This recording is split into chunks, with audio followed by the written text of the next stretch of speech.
script? Stop wasting your money on these supplements. Format: faceless YouTube. Runtime: approximately 4 minutes. Hook: the supplement industry generates billions of dollars annually by selling products to people whose actual problem has nothing to do with what those products contain, and the marketing is sophisticated enough that most people never realize which category they are in. If this is your first time here, subscribe and share this with someone who has a shelf full of supplements and results that do not reflect the investment. This channel is built around giving people the real framework, not the one designed to sell them something. There is a specific moment most people who train seriously have experienced. Standing in a supplement store or scrolling through an online retailer, surrounded by products making claims precise enough to sound scientific and vague enough to avoid accountability. Fat burners. Testosterone boosters. BCAAs. Pre-workouts with 17-ingredient proprietary blends. Recovery formulas. Intra-workout carbohydrates. Hormone optimizers. The marketing is extraordinary.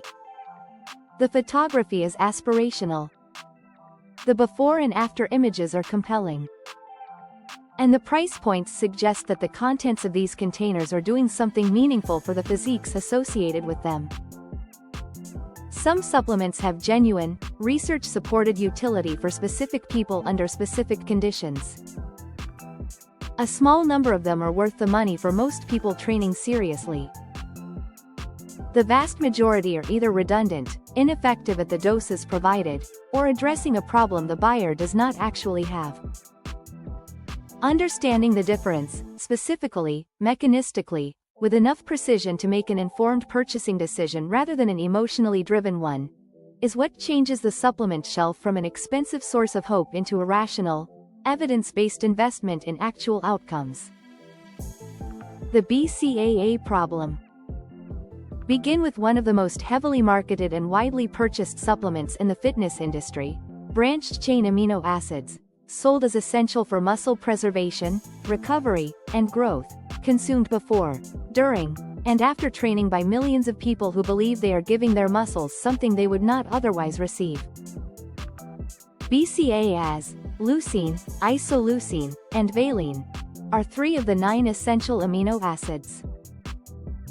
They are essential in the nutritional sense, meaning the body cannot synthesize them and must obtain them from dietary sources. The marketing around BCAA supplements leverages this essentiality to imply that supplemental BCAAs provide something meaningfully beyond what dietary protein already delivers. For the vast majority of people consuming adequate total daily protein from quality food sources, this implication is false. Complete protein sources, meat, fish, eggs, dairy, and quality protein powders, already contain BCAAs in substantial quantities. When someone consumes a chicken breast or a serving of Greek yogurt, they are consuming BCAAs alongside the full spectrum of amino acids required for muscle protein synthesis. The leucine in that food source is the same leucine that BCAA supplements provide. The body does not distinguish between leucine from a supplement and leucine from a whole food. The research on BCAA supplementation consistently shows that its benefit is concentrated in specific conditions: individuals consuming inadequate total protein, those following diets with limited complete protein sources, or those training in a fasted state where dietary protein is genuinely absent. For someone eating adequate protein from quality sources, which describes most people purchasing BCAA supplements, the additional BCAAs are redundant. The anabolic threshold is already being met by the dietary protein. The supplement is providing amino acids the body already has in sufficient supply.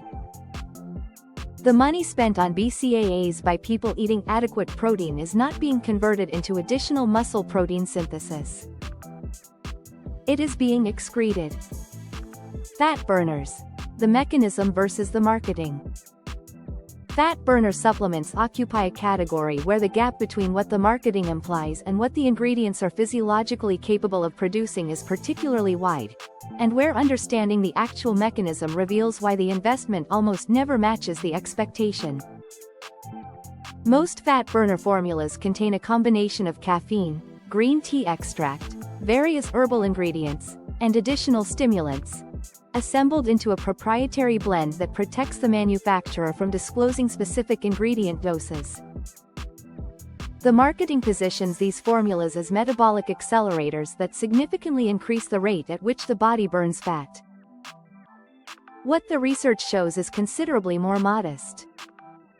Caffeine, the primary active ingredient in virtually every fat burner on the market, does produce a measurable increase in resting metabolic rate and fat oxidation rate. The magnitude of this effect in research settings is real but small. Estimates range from 3 to 11% increases in metabolic rate in caffeine-naive individuals, with the effect diminishing significantly as tolerance develops with regular use. The practical consequence of a 3 to 11% metabolic increase for someone with a resting metabolic rate of 1,800 calories per day is an additional 54 to 200 calories burned daily, before accounting for tolerance adaptation. Over a week, this represents a caloric deficit of 378 to 1,400 calories from the caffeine effect alone. A range so wide it reflects the individual variability that makes population-level effectiveness estimates nearly meaningless for individual purchasing decisions. More importantly, the same caffeine effect is available from coffee, which costs a fraction of the price of a dedicated fat burner supplement. The additional ingredients in most fat burner formulas either have insufficient research support for the claimed effects, appear in doses below the amounts studied in the research that does exist, or produce effects so marginal as to be indistinguishable from placebo in real-world conditions.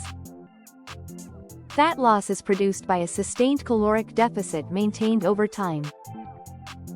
No supplement creates a deficit large enough to meaningfully substitute for the dietary and training practices that produce it, and the deficit that fat burner ingredients contribute, where it exists at all, is achievable for significantly less money through dietary caffeine sources. Testosterone boosters and the evidence problem. Testosterone booster supplements represent one of the most financially significant categories in the sports nutrition market and one of the most poorly supported by independent research. The typical testosterone booster formula contains a combination of ingredients: zinc, magnesium, vitamin D, ashwagandha, fenugreek, D-aspartic acid, and various herbal extracts, positioned as natural support for healthy testosterone levels. The marketing implies that these formulas meaningfully elevate testosterone in ways that translate to muscle growth, fat loss, and improved athletic performance. The evidence picture is more complicated and considerably less encouraging than the marketing suggests. Several ingredients in testosterone booster formulas do have research support, but with critical nuance that the marketing omits. Zinc, magnesium, and vitamin D genuinely support healthy testosterone levels, but only in individuals who are deficient in these nutrients. Correcting a deficiency restores normal function. It does not elevate levels above what a well-nourished individual without deficiency already maintains. For someone with adequate zinc, magnesium, and vitamin D status, which many people training consistently and eating reasonably well already have, supplementing these nutrients does not produce meaningful additional testosterone elevation. The deficiency correction mechanism simply does not apply when the deficiency is absent. The herbal ingredients in most testosterone booster formulas either have limited research in human subjects at the doses provided, show effects in specific populations that do not generalize, or produce changes in testosterone markers that are statistically significant in research settings but too small to produce the physiological outcomes the marketing associates with testosterone optimization. The practical recommendation is direct. If testosterone optimization is a genuine concern, a comprehensive blood panel is the starting point, not a supplement formula. Identify whether specific deficiencies exist. Address them with targeted, high-quality single-ingredient supplementation at appropriate doses, and evaluate outcomes. Broad-spectrum testosterone booster formulas are priced for the marketing appeal of the category, not for the research support of the specific ingredients at the doses provided. What actually warrants the investment? Having established what most of the supplement market does not deliver, it is important to be equally specific about what the evidence does support, because dismissing the entire category would be as inaccurate as accepting all of it uncritically. 3 supplements have consistent, replicated research support for outcomes relevant to people training seriously for muscle and strength development. Creatine monohydrate is the most thoroughly researched performance supplement in existence. Its mechanism is direct. It increases the availability of phosphocreatine in muscle tissue, enhancing the capacity for short duration, high-intensity effort and accelerating the resynthesis of ATP between sets. The effect on strength and power output is real, consistent across populations, and applies to both trained and untrained individuals. It is also among the least expensive supplements per effective dose on the market. The research on creatine is not ambiguous, it works, the mechanism is understood, and the cost-to-benefit ratio is superior to virtually any other supplement category. Protein powder, whey, casein, or plant-based alternatives, is not a supplement in the pharmaceutical sense. It is a food source in concentrated form. Its value is entirely contingent on whether dietary protein from whole food sources is insufficient to meet the target intake. For people who can reach adequate protein targets through food alone, protein powder adds nothing that the food does not already provide. For people whose schedule, appetite, or access makes adequate protein from food alone impractical, protein powder is a legitimate and cost-effective tool for closing the gap. Caffeine, consumed through coffee, tea, or single-ingredient caffeine supplements rather than proprietary blends, has genuine research support for acute performance enhancement, including increased strength output, endurance, and the capacity for effort that translates to more productive training sessions. The performance benefit is real. The optimal source is the least expensive one that delivers a consistent dose. Everything else, the proprietary blends, the exotic extracts, the recovery matrices, the hormone optimizers, exists on a spectrum from marginally supported to entirely unsupported by research of sufficient quality and independence to justify the price being charged for it. Conclusion: the supplement industry is not going to explain this. The influencer whose income depends on affiliate codes is not going to explain this. The retailer whose business model is built on repeat purchases of products you believe you need is not going to explain this. The honest framework is simple. Creatine monohydrate for performance. Adequate protein from food or cost-effective supplementation when food alone is impractical. Caffeine from inexpensive sources for acute performance benefit when appropriate.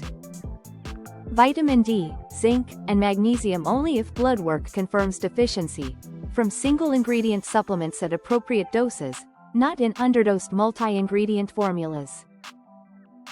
Everything else deserves scrutiny, specific scrutiny, applied to the actual research on the actual ingredients at the actual doses provided in the specific product being considered, not to the marketing claims built around the category the product belongs to.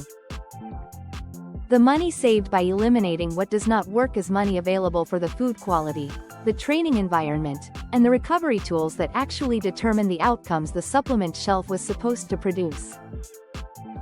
Spend it there. If this saved you money or changed how you evaluate what goes on your shelf, subscribe and share this with someone who deserves the same clarity. Every video on this channel is built around one standard: what the evidence actually supports, explained precisely enough to be genuinely actionable.